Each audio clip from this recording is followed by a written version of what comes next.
नहीं आ पाए। और अभी सर का समय थोड़ा कीमती है, चुनाव का समय चल रहा है तो काफ़ी व्यस्तताएं भी ज़्यादा हैं, तो मैं ज़्यादा समय ना लेते हुए सीधा सर के पास चलूँगा। और सर ही हम लोगों को 2 पहले सभी हैं, सर हैं, मिलियन सर हैं, सीओ सर हैं।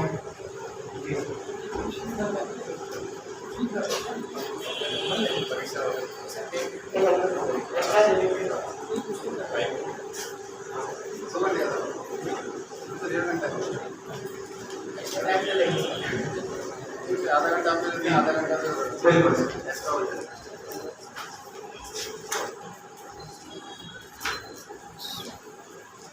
नमस्कार। सौभाग्य आज की सर हमारे मौजूद है। 2057 पहले आप बीच आया था और सर का आना आज हमेशा हमारे लिए मोटिवेशन की तरह होता है। तो मैं बिल्कुल समझ नहीं लूँगा और सीधा सीओ सर से अनुरोध करूँगा कि वो आपको संबोधित करें।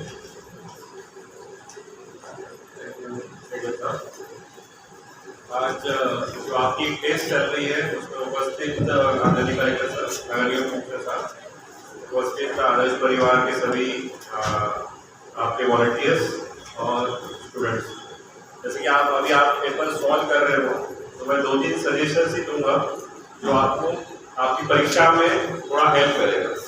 जैसे आप अभी जीएस का पेपर आप सॉल्व कर रहे हो और आई थिंक 100 क्वेश्चंस है, एमपीपीएससी में भी सेम ही पैटर्न होगा। इसमें एक बात ध्यान रखिएगा कि जैसे आप सॉल्व करने लग जाते हो तो फर्स्ट टाइम में ही जैसे एग्जाम्पल के लिए कोई अगर उसमें गोले बना रहा हो, फर्स्ट रीडिंग करते करते मेरा एक सजेशन रहेगा कि आप एक पूरा पेपर एक ग्लांस थ्रू करना एक अच्छा पैटर्न रहता है कि सबसे शुरू से ही आप गोले लगाने, कितना भी शॉर्ट हो। क्योंकि जीएस के पेपर में ऐसा होता है कि आप पेपर कम से कम 2-3 बार पढ़ने की क्षमता आप में है अगर आपने अच्छी पढ़ाई की। सीसेट के पेपर में सजेशन नहीं करूंगा, जैसे जैसे आपका सीसेट का पेपर रहता है उसको आप जैसे क्वेश्चन सॉल्व करते हो उसके साथ साथ बोला करो क्योंकि उसमें टाइम थोड़ा सा कम पड़ता है। पर जीएस के पेपर में फर्स्ट पूरा पेपर एक बार क्लास थ्रू करके आपके पास पेंसिल रहती है, पेंसिल से जो आपको शॉर्ट क्वेश्चन है उसी पे टिक कर लीजिए। सेकेंडली उस फर्स्ट रीडिंग के थ्रू आपको ऐसे क्वेश्चन आपके सामने आएंगे कि जो आपको थोड़ा डाउटफुल लगे कि कभी पढ़े जैसा है बट अभी फिलहाल याद नहीं आ रहा, उसको वहीं पे स्टक मत होइए कि मतलब मैं सोचूंगा नहीं करूंगा फिर बाद में बोला करूंगा, ऐसा मत करिए। जो डाउटफुल है उसको एक अपना एक मार्क बना लीजिए, मान लो गोला कर दिया कि आप इसको सोचना पड़ेगा, बाद में हम सॉल्व कर सकते हैं, क्योंकि आप अगर वहां पे अटक गए तो आपका कीमती समय चले जाएगा। और ऐसे कोई क्वेश्चन रहेंगे जिसकी कुछ भी आइडिया नहीं देंगे आप, ऐसे बहुत सारे क्वेश्चन रहते हैं, उसको आप कंप्लीटली एक दूसरा मार्क कर दीजिए। तो बेसिकली आप एक सॉर्टिंग हो गया क्वेश्चंस का, जो शॉर्ट आते हैं जिस पे आपने टिक कर दिया ये आंसर है उसका। सेकेंडली जो डाउटफुल है उसमें 1-2 ऑप्शन में कंफ्यूजन हो रहा है उसको आपने मार्क कर दिया। और थर्ड आपने जो आपको कुछ भी आइडिया नहीं है उसको सोचते रखते आपका टाइम बर्बाद करना सही नहीं, ऐसे आपने मार्क कर दिया। फिर सेकंड रीडिंग में आप जब क्वेश्चन पेपर जीएस का सॉल्व करते हो तो आपके शॉर्ट वाले आपने मार्क कर लिए और ओएमआर शीट पे, और सेकेंडली जो आपको डाउटफुल लग रहे हैं उस पर आप थोड़ा सा सोच लीजिए, थोड़ा विचार कर लीजिए। रूल आउट टेक्निक आपको पता होगी शायद, रूल आउट टेक्निक पता है आपको? जैसे आप 4 ऑप्शंस है, आपको लग रहा है कि ए एंड बी या ए एंड सी ऑप्शंस है, तो उसको बाकी 2 ऑप्शन को आपने रूल आउट कर लिए, जो 2 बचे हैं उसमें से ही आपको श्योर शॉट आपको क्या लग रहा है वो थोड़ा सोच के आपको ये करना है। मैक्सिमम क्वेश्चन जीएस के ऐसे हो जाते हैं कि आप रूलिंग आउट टेक्निक से सॉल्व कर सकते हैं, ठीक है। तो जो आपको डाउटफुल लगे थे इस वाले अटेम्प्ट में आपने उसको थोड़ा विचार करके आपने मार्क कर दिया। और थर्ड क्वेश्चन जो बचे जिसका मुझे भी आइडिया नहीं है बट आप अगर रिस्क लेना चाहते हो कि भाई ये कभी तो भी पढ़े जैसा लग रहा है, कई पेपर में आया था, कभी थोड़ा क्लास थ्रू किया है, वैसे वाले क्वेश्चन आप अटेम्प्ट कर सकते हो। बट मैं सजेशन दूंगा कि उसको अटेम्प्ट ना करें, क्योंकि इसमें माइनस मार्किंग नहीं है तो फिर आप कर सकते हो, कोई दिक्कत नहीं, ठीक है। मैं यूपीएससी पॉइंट ऑफ व्यू बोल रहा था जिसमें माइनस मार्किंग रहती है, उसमें थोड़ा रिस्क लेने की जरूरत नहीं है। तो जैसे 100 क्वेश्चन है तो फिर नेगेटिव मार्किंग में तो आप 100 के 100 भी सॉल्व कर सकते हो, पर अपोजिट यूपीएससी में मैं कभी सजेस्ट नहीं करूंगा कि आप 100 के 100 सॉल्व करो। मैक्सिमम आप 80, 85 इतने तक भी आप अच्छे से आते होंगे सॉल्व कर सकते हो।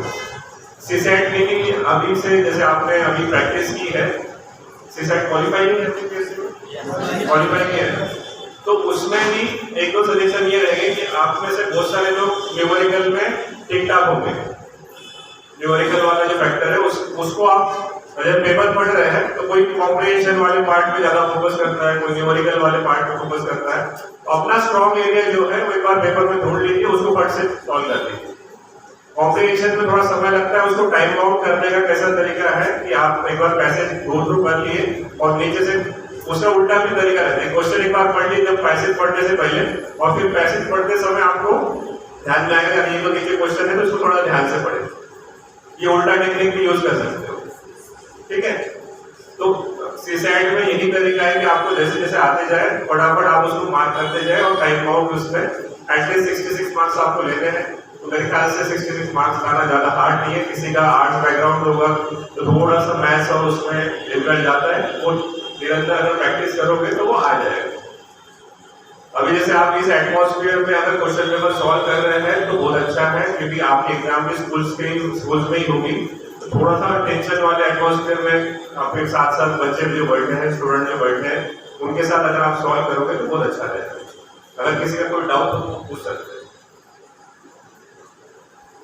यहाँ पे सर्किलिंग प्रीलिम्स 2-3 बार निकली है, वेरिएबल प्रीलिम्स हर बार निकली है, तो प्रीलिम्स के बारे में तो हम गाइड कर सकते हैं। कोई चर्चा आप सर से करना चाहें पेपर से संबंधित या फिर अन्य कोई भी आप कर सकते हैं।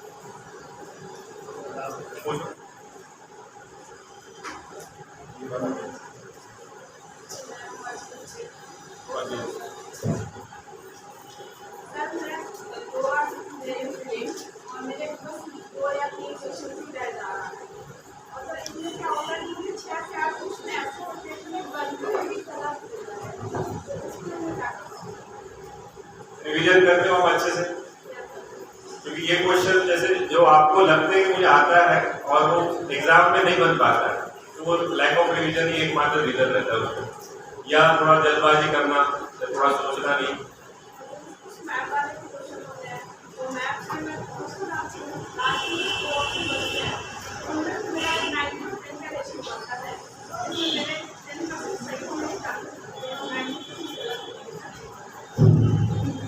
इंडिविजुअल प्रॉब्लम है, बट इसमें कोई सॉल्यूशन रहेगा। अगर मैथ्स के क्वेश्चन है तो मैथ्स में रिवाइज करना आपको करना ही पड़ेगा, ठीक है। और बाकी अगर पॉलिटिक्स वाले होंगे या हिस्ट्री वाले होंगे तो उसमें रिवीजन ही चाहिए, ठीक है। एक ही बचा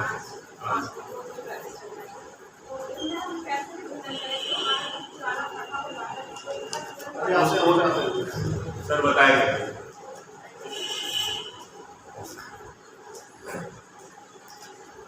ये सबसे पहले तो नेक्स्ट संडे आप लोगों का एग्जाम के लिए एडवांस में सभी को बेस्ट विशेष, अगर आप बेस्ट करिए।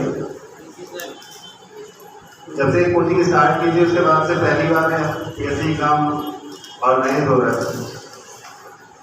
तो यहाँ से जितने बच्चे सेलेक्ट होंगे उतना अच्छा लगेगा हम लोगों को भी, एंड कोशिश करें सभी लोग सेलेक्ट हों। अभी ऐसे कोई इन्होंने UPSC दिया था, एक दो 7-8 लोग हैं। कैसा रहा है, कैसा रहा एग्जाम, कैसा हुआ? अच्छा रहा, थोड़ा सा चेंजेस होते हैं काफ़ी UPSC में एंड स्टेट PSC में, काफ़ी डिफरेंस होते हैं।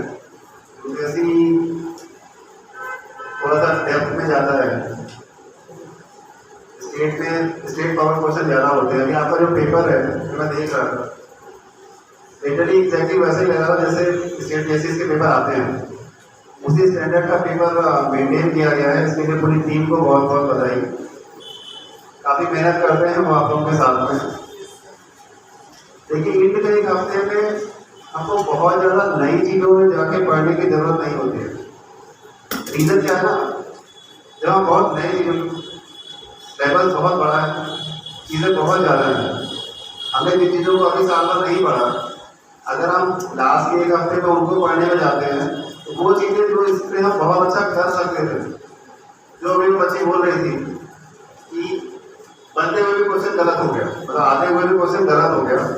रीजन तो ये है कि इन मोमेंट में हमने उन चीज़ों को जो हमारी स्ट्रेंथ थी उसको देखने के बजाय जिन चीज़ों को हमने टच नहीं किया, हम वहाँ पर एक प्रेशर में कि हम सब कुछ कवर कर लें, कहीं कुछ भी ना छूटे, उसके चक्कर में वो मिस्टेक होती है। फर्स्ट थिंग, इन मोमेंट में हमेशा हमको अपने नॉलेज पे भरोसा करना चाहिए। जो हमने साल भर पढ़ा है या अपनी लाइफ में जो सीखा है, वो जो हमारे पास नॉलेज है, जो हमारे माइंड में कहीं ना कहीं सस्टेन करता है, हमको उस नॉलेज पे भरोसा करना चाहिए। उसको लेकर के जितना मेहनत कर सकते हैं उतना मेहनत करना चाहिए। क्वेश्चन कई बार आपको कंफ्यूज भी करता है, बस तो फर्स्ट हैंड हमारे माइंड में जो कहीं ना कहीं है ना, वो जो नॉलेज जो कॉल आती है, जनरली वो आंसर सही होते हैं, क्योंकि माइनस मार्किंग होती नहीं है। फिर भी जो सीओ साहब एक पॉइंट बोल रहे थे ना कि फर्स्ट हैंड आपको सारा पेपर एक बार पलट के देख लेना चाहिए। होता क्या है, जब आप पलट के देखते हो काफी सारे क्वेश्चन ऐसे होते हैं जो आपको स्ट्रेट फॉरवर्ड आ रहे होते हैं, वो आपकी कॉन्फिडेंस को डेवलप करते हैं कि नहीं, का पेपर तो अच्छा है, मुझे मैक्सिमम चीजें आती हैं, क्लियर हो जाएगा, कोई इशू नहीं। जब उस माइंडसेट के साथ आप काम करते हो ना, या फिर पेपर सॉल्व करना शुरू करते हो, तो कुछ चीजें जहां पर कंफ्यूजन होना चाहिए वहां पे नहीं होता है, क्योंकि हम अपने माइंड में क्लियर होते हैं। इसी एक बार पेपर को अच्छे से देखें, उसके बाद शुरू करें। 2 घंटे का टाइम बहुत होता है, 2 घंटे में बहुत आराम से हम पेपर को सॉल्व कर सकते हैं। बिकॉज कितना भी टफ पेपर हो, एटलीस्ट 50% क्वेश्चन तो आपको स्ट्रेट फॉरवर्ड आते ही हो गए, वो तो आपके फर्स्ट टाइम ही सॉल्व हो जाएंगे। मतलब वो शुरुआत के आधे घंटे में आप 50% क्वेश्चन को सॉल्व कर चुके होंगे। बाकी का 1.5 घंटा आपके बचे हुए 50% क्वेश्चन में जहाँ पर कुछ कंफ्यूजन है या 2 ऑप्शन में कंफ्यूज हो रहे हैं, उन पे सोचने के लिए, माइंड पे थोड़ा जोर देने के लिए वो टाइम हमारे पास बचता है। जिन लोगों ने यूपीएससी दिया है उन लोगों को बहुत शुभकामनाएं। जब रिजल्ट आए तो उम्मीद करेंगे सभी बच्चों का सिलेक्शन हो, आगे चल के फिर हम प्रिपरेशन करेंगे। पीएससी भी अब थोड़ा सा लगभग टाइम लिमिट में होने लग गया है, पहले बहुत डिले होता था, बीच में से थोड़ा डिले हुआ, कोविड के कारण एग्जाम नहीं हुए, लेकिन अब आगे चल के most of time to time set pattern पे होते रहेंगे। अब सभी लोग उसको ध्यान से दें, प्रेशर नहीं लेना है खुद पे, ना तो इस आने वाले अगले एक हफ्ते में, ना वो एग्जाम के दिन पे या उन 2 घंटों में।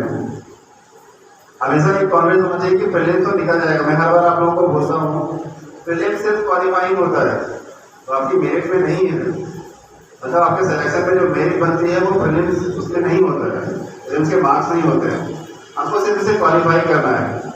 रीजन पहले नहीं होता था, प्रीलिम्स सिर्फ मेन होता था, पर इतने लोगों की कॉपियां चेक करना जब टफ होने लग गया, तो एक प्रीलिम्स का कॉन्सेप्ट आया कि जो भी नॉन सीरियस टाइप के लोग हैं, बच्चे हैं जो सिर्फ एग्जाम के लिए फॉर्म भर देते हैं, सीरियस नहीं है, उनकी भी बेसिक कॉपियां चेक करने में एनर्जी वेस्ट ना हो, ऐसा ही प्रीलिम्स का कॉन्सेप्ट आया। हम बहुत बार ये भी करते हैं, अभी तो आपको प्रीलिम्स पे फोकस करना है, लेकिन नॉर्मल कोर्स में प्रीलिम्स और मेंस की तैयारी अलग अलग नहीं होती है, एक ही होती है। अगर हम किसी के पॉइंट में कॉन्सेप्ट हमारे क्लियर है, या हमें उस पर डीप पढ़ा हुआ है, तो उसमें से प्रीलिम्स के लिए कोई भी क्वेश्चन 1 लाइनर आएगा वो हमारा गलत नहीं होगा, और उसी में जब आपको मेंस लिखना होगा तभी बहुत अच्छे से लिख सकते हैं। बट अभी का टाइम तो full and best current affairs पे, जो पुराने क्वेश्चन पेपर्स हैं उनको सॉल्व करने पे, और स्पेशली एमपी स्पेसिफिक जो चीज़ें हैं उनको पढ़ने में फोकस करिए, क्योंकि एमपी स्पेसिफिक क्वेश्चन भी ठीक ठाक संख्या में आते हैं, और वो एमपी के बच्चों से उम्मीद की जाती है कि आपको एमपी के बारे में पता होगा। उनमें गलती नहीं होनी चाहिए, वो सिंपल क्वेश्चन होते हैं।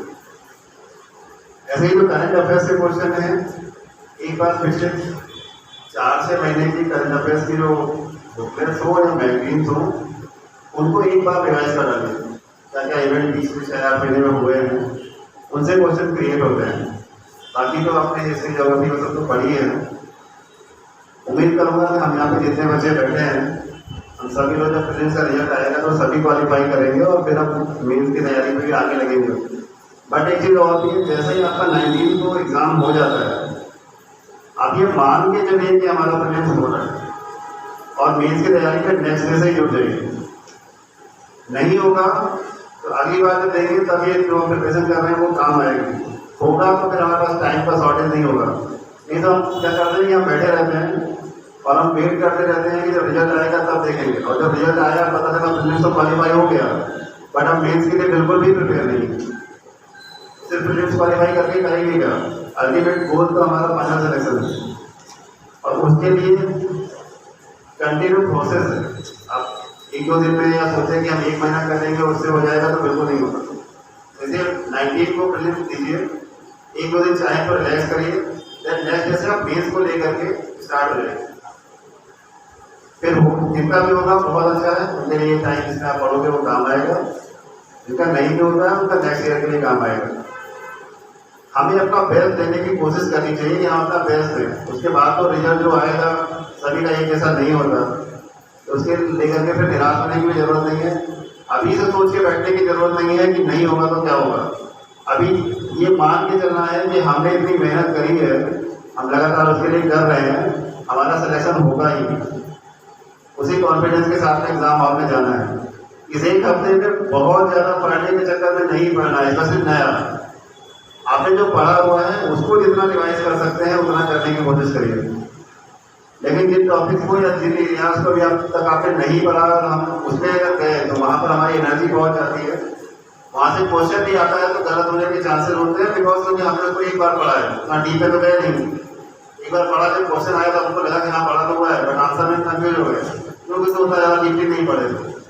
लेकिन उसके चक्कर में जो हमें आती हुई चीज़ें थी उनको हम नहीं रिवाइज कर पाए और वहाँ से भी गए, उस वाले कॉन्सेप्ट में दिया जो हमने पढ़ा है, जो हमारे स्ट्रॉन्ग पॉइंट है, हमारा बेसिक फोकस होना चाहिए कि स्ट्रॉन्ग पॉइंट से हमारा एक भी आंसर गलत नहीं होना चाहिए। 100% वैसे भी सारे क्वेश्चन का सही करने पर ही सिलेक्शन नहीं होता है, 70-80% क्वेश्चन करने पर बहुत इजीली सिलेक्शन हो जाता है। सारे क्वेश्चन हमें वैसे भी सही नहीं करते हैं, हमको तो 70-80% में फोकस करना है कि उतने हमारे मिनिमम सही हो जाए, क्योंकि ये मार्क्स तो काउंट होने नहीं, हमको 100 में 100 कर भी लेंगे तो उससे हमें कोई बहुत ज़्यादा फायदा नहीं होने वाला है।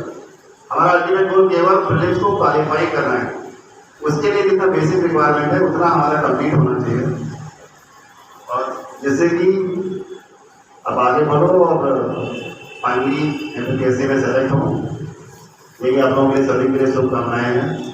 आप लोग आप कुछ क्वेरी हो तो आप लोग पूछ सकते हो, कुछ कन्फ्यूजन हो।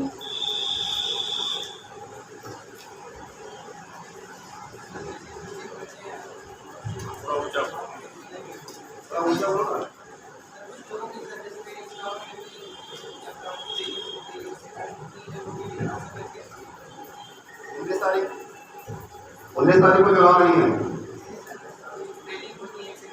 अरे एक दिन की ट्रेनिंग से 4-5 घंटे की ट्रेनिंग होती है भाई, मैक्सिमम 3 घंटे की ट्रेनिंग होती है। देखो एक चीज आप लोगों को जो पिछली बार भी मैं आया था, मतलब एक तो सॉरी कि शाम वाले बैच में एक बार भी नहीं आ पाया, कई बार सोचा मैंने कि आना है बट कुछ ना कुछ चलता रहता है तो टाइम ही नहीं मिल पाया, कई बार प्लान किया बट हो नहीं पाया अल्टीमेटली। बट इधर भी इतना ज़्यादा बिजी शेड्यूल चल रहा है कि फ्री नहीं हुआ था, मैं 8 बजे से पहले घर नहीं पहुँच पाता।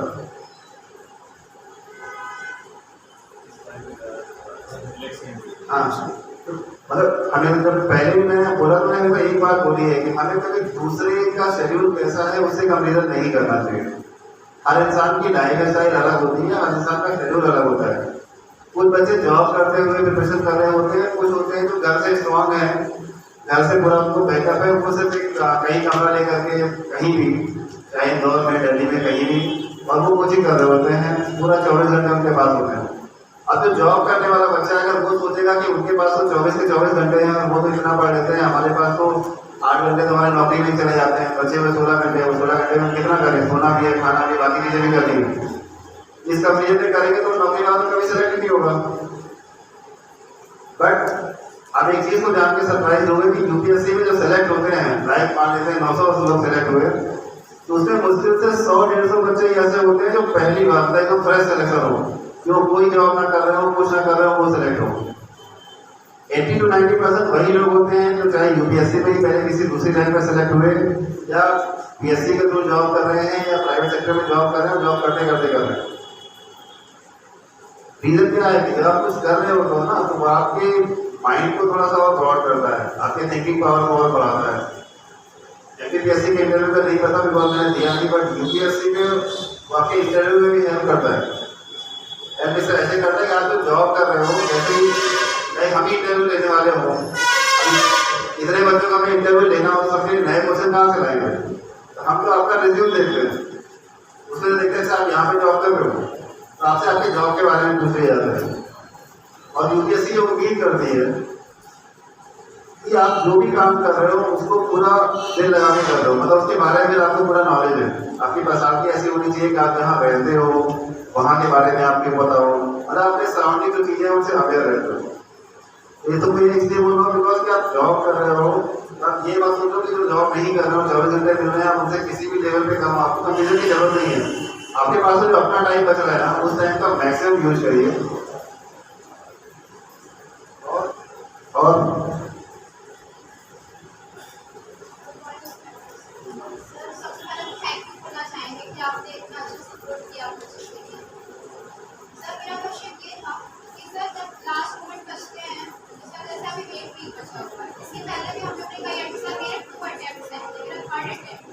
पिछली बार मेरा 5 या 6 मार्क्स से रह जाता है, तो सर ऐसा आपके साथ हो सकता है? जैसे कोई भी होता है सर अटेम्प्ट देते हैं तो वो देने जाते हैं तो ये फील होता है कि इस बार भी ऐसा ना कुछ निगेटिव हो जाए, तो उससे कैसे बचना चाहिए? तो वही तो बात अभी पहली वजह से जो समझाना चाह रहा था,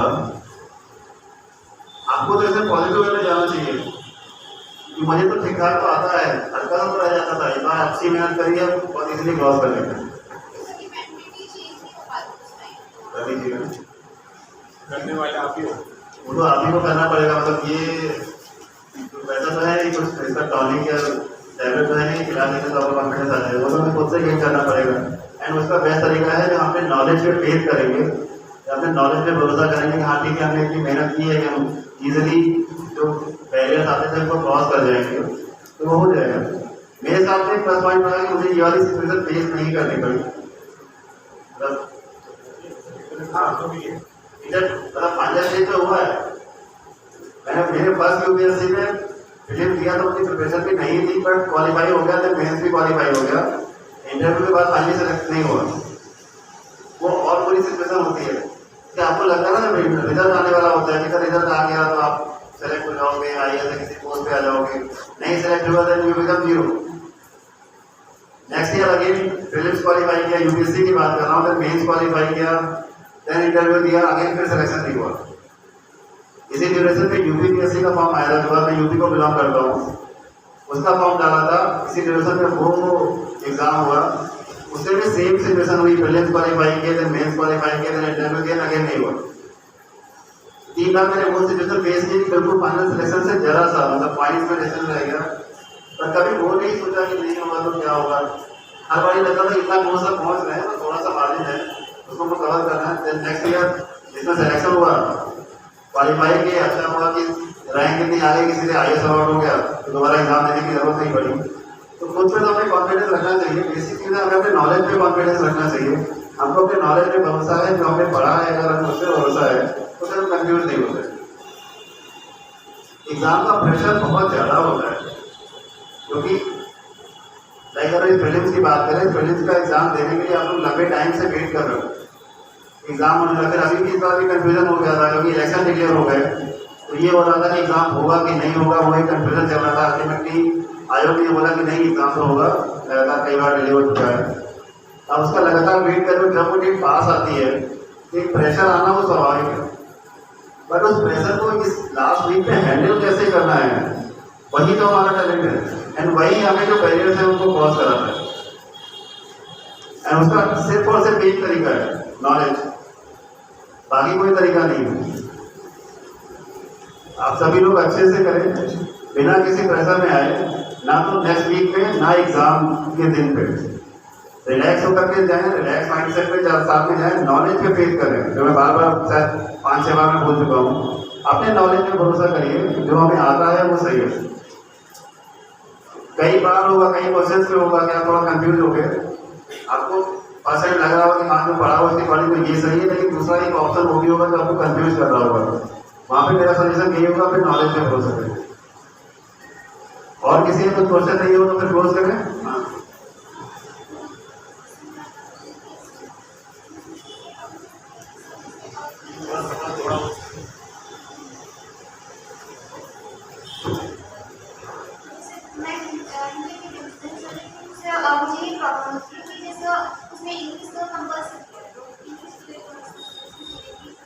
क्वालिफाई नहीं तो है, क्वालिफाई नहीं तो मेरी भी तो अच्छी नहीं थी, हमको भी इंग्लिश से डर लगता था, क्वालिफाई तो करना है, उतना अच्छा करना ही पड़ेगा। सिंपल सा नॉलेज चाहिए इंग्लिश के लिए। वो जो इंग्लिश वाला क्वालिफाइंग पेपर होता है जैसे बहुत सिंपल सा पेपर होता है, तो बहुत टफ नहीं होता है, बहुत हाई क्वालिफाइंग भी नहीं होता है, 30-40% क्वालिफाइंग होता है, उतना क्वालिफाइंग नहीं होता है। आप इजीली कर लोगे तो इसमें नहीं होता। आप पुराने तो पेपर जब देखोगे ना तो आपको सिर्फ यह समझ आएगा कि कम हिसाब से है।